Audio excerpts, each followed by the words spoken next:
Welcome back to the Monica Branch Show at the Venetian in Las Vegas at the Mr. Olympia Expo. I am Joe, your co-host, my host, Monica Brandt. What up? And the legend in his own mind, Lee Priest, sitting between us. Exactly. Legend just means I'm old, doesn't it? I know, right? We got to that point. IFBB superstar, and of course, icon Lee Priest. Fan favorite. Absolutely. Outspoken, great physique. I mean, the list goes on and on. Yeah. Troublemaker. And you still look amazing. That's the lighting in here. As soon as I walk outside, I look like shit. I mean, they do put like really great lighting in Yeah. there. Oh, I forgot to mention Muscle Beach Hall of Famer now, Yes, too. yes. Wow.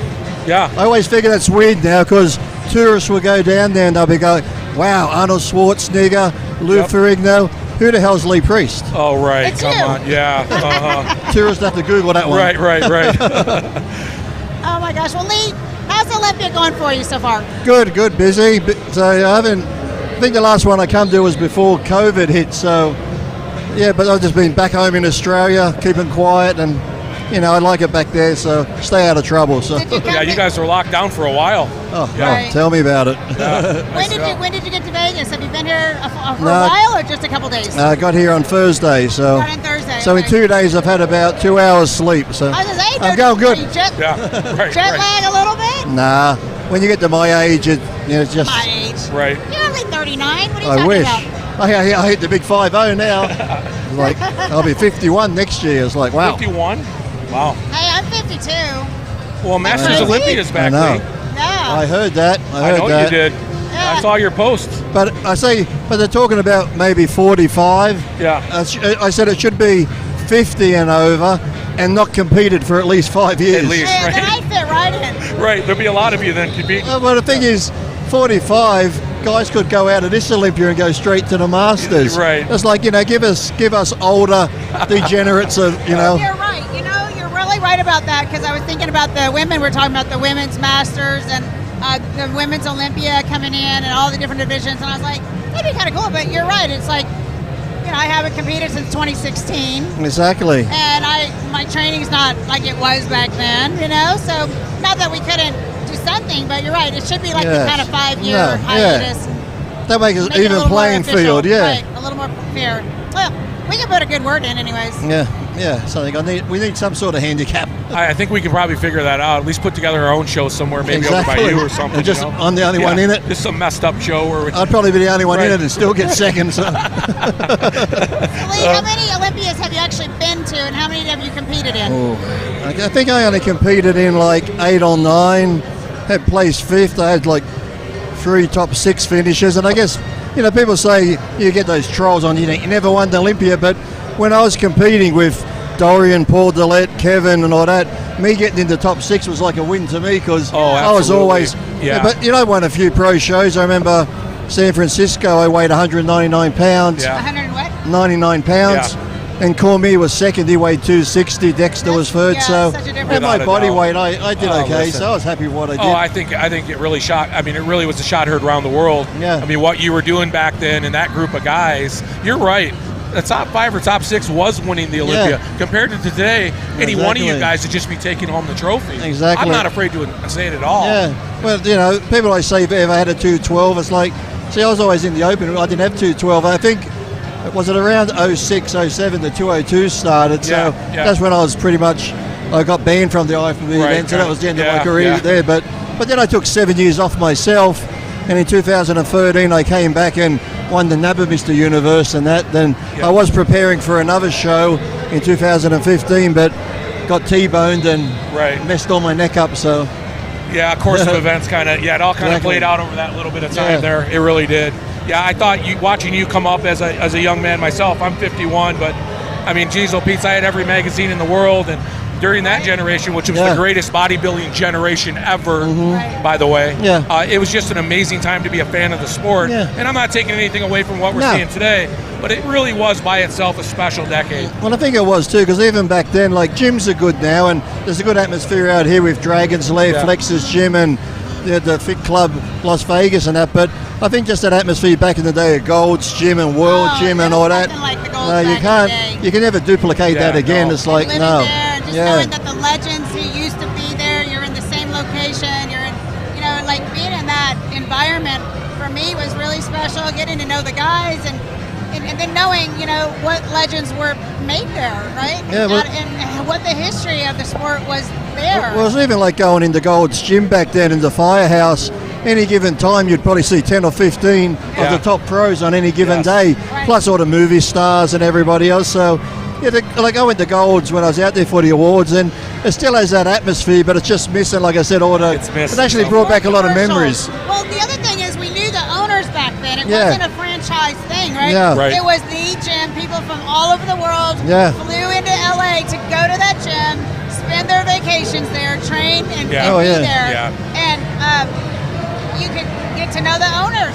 Yeah. Like nowadays, who knows who's working. It's a bit touristy now, It's so commercial. Well, even back then, because I said the tourists would come in, and I'd go in the morning and train at 5, 6 o'clock. They'd be sitting out the front. I'd go back in the afternoon. They'd be still sitting out the front just to get photos of everyone that was great. coming in. It was great. Yeah, I remember coming up from San Diego. I lived in Ocean Beach for a long time. My buddy and I would just trek up on the weekends, eat at the Firehouse, and watch you guys train. And that was just a great time. It really was. There'd be photo shoots going on. And back then, we didn't walk around with our bodies exposed until you were doing a photo shoot. No. And it was official. But nowadays, it's everyone's naked on social media. Not naked, but showing everything way in advance. Well, the photographers actually didn't like me too much because I always train covered up. And they'd say, Lee, we have to do a photo shoot at this gym, whether it be down Costa Mesa way. And if I got to the gym and it was too busy, they're like, Lee, you got to take your shirt off. I'm like, I'm not taking my shirt off. They're like, but you have to. I said, there's too many people. They're like, but you're a bodybuilder. I said, yeah, but on stage is different. In a public gym, that's just not me. I don't like to draw attention. So they'd get mad at me. I wouldn't take my shirt off. I'm like, we'll do it tomorrow at another gym at a quiet time. So, but now, like you said, I go to gyms now, there's young kids with their shirts off, and I'm like, I said, when I was back in the 80s training, I said, if I did that at my gym, one of the big guys would have said, Lee, come here, taken me outside and probably punched me in the head and go back in and train properly. Right. That was the 80s for sure. Exactly. It really was. Yeah, it's hilarious. Nobody can bulk as good as you, though, Lee. Till to this day. You own that title as well, by the way. So I have a fun story. We used to live in the same area, and I remember being at the post office, and he was right in front of me, and I didn't realize it was him until he turned around. I'm like, oh, it's Lee. Because, he bulked. And it just kind of threw me off for a minute, and I was still new to the industry. Oh, when he was bulking, and you looked. Oh, yeah, I bet. I was new to the industry, so I didn't really know a whole lot about the bulking thing. Bodybuilders, getting bigger and all that, and I was just like, oh, it's Lee. Oh yeah. I don't know if you remember. I don't think there was a lot of bulking going on in your. Mailing, mailing pictures out to fans and stuff like that. That's what we used to do. Right. Well, the thing was, I never really bulked because it was a thing to do. It's just that if I wasn't competing, I'm just a normal person. I love to eat. So it's like even today, it's like, a lot of people have egos, and when I go into a gym now, people get excited to see me.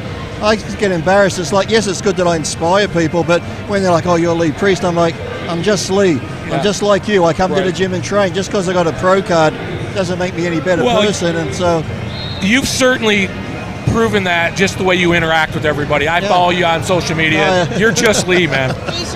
He just says what he wants to say. On social media. I know. If we ever see you on there, I know. I went back on the Instagram once. I'm like, my account's gone. I like watching you with Dave Palumbo come on. And, you guys. Dave is awesome. Well, it's funny when I do those shows because when I get on with Dave, sometimes I just ramble on and talk whatever. And it's funny because my wife the other day, I was just watching one of Dave's shows and I was having a little laugh. She's like, why are you laughing at yourself? I said, you know me. I said, I just talk. I said, this is the first time I've heard what I've said. And I'm sitting there going, oh, shit, did I say that? Everybody hangs on your clips. Oh shit, did Lee just say that? That's kind of the way it goes. You just see Dave go.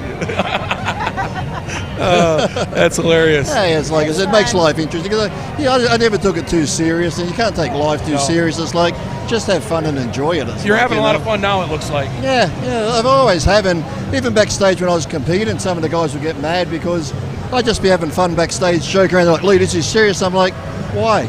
You've done the training seriously, you've done your diet seriously. If you laugh backstage, you're not going to smooth out. It's okay, just enjoy it. Yeah, that's true. Do you think maybe it's been like that for you because you had a really different sort of upbringing in the sport than a lot of guys? You started at such a young age. This has been your whole life. So you maybe, it seemed at some place, just started not taking it so seriously because it was kind of who you were anyhow. Yeah, when I said, How old were you when you started? I won my first 3 bodybuilding shows when I was 13 years old. 13? Yeah.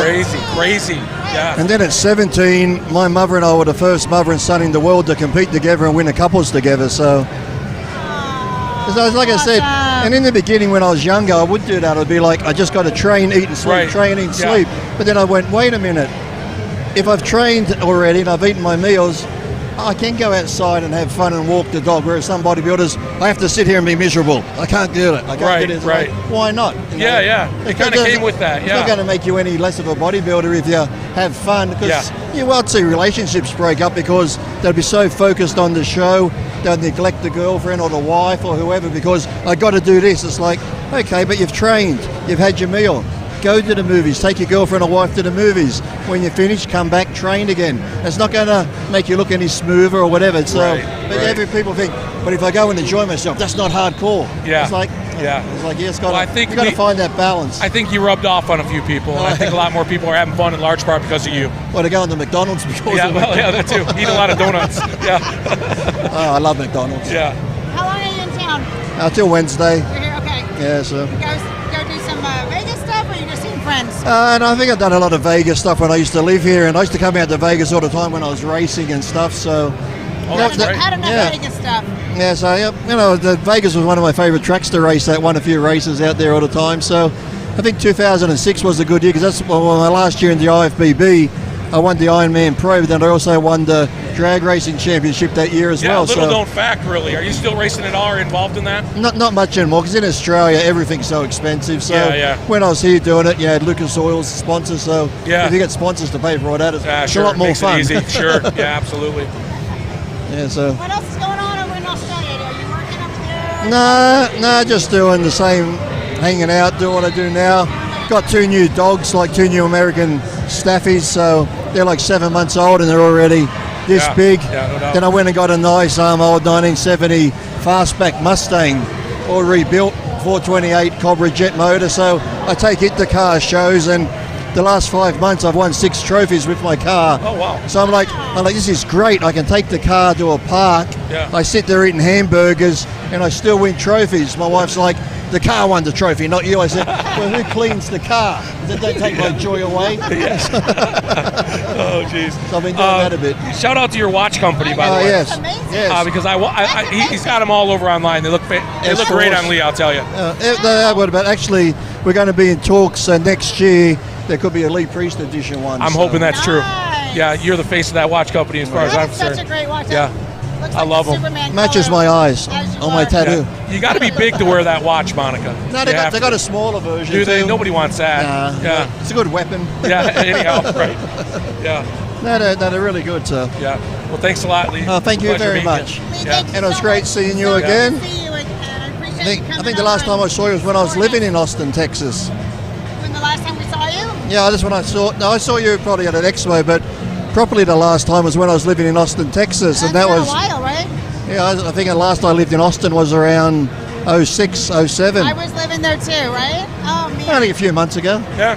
But it's true. Remember when you're young, your parents say when you get older, time goes quicker. Right. You're like, nah. Yeah. I'm like, shit, it's true. It does go quicker, doesn't it? It's like, it's so true. And I was like, that's when those young kids send me a video and go, Lee, this video inspires me, and I watch it. I'm like, oh shit, I'm depressed now. It's like, I remember all the good times, and it seems like in my mind, it seems like 7 years. I'm like, that was 18 years. Yeah, I know it. Right? Yeah, I know. So true. Crazy. So true. That's how you stay young, though. I guess. I don't know. I'm just silly. Yeah. Thank you very much. It's been awesome having you here. Yeah. Thank you. Catch up with you a little bit. It's great. And I hope you all have a Merry Christmas. Merry Christmas. Merry Christmas. Yes. And if you don't celebrate Christmas, just have fun with your family anyway. So.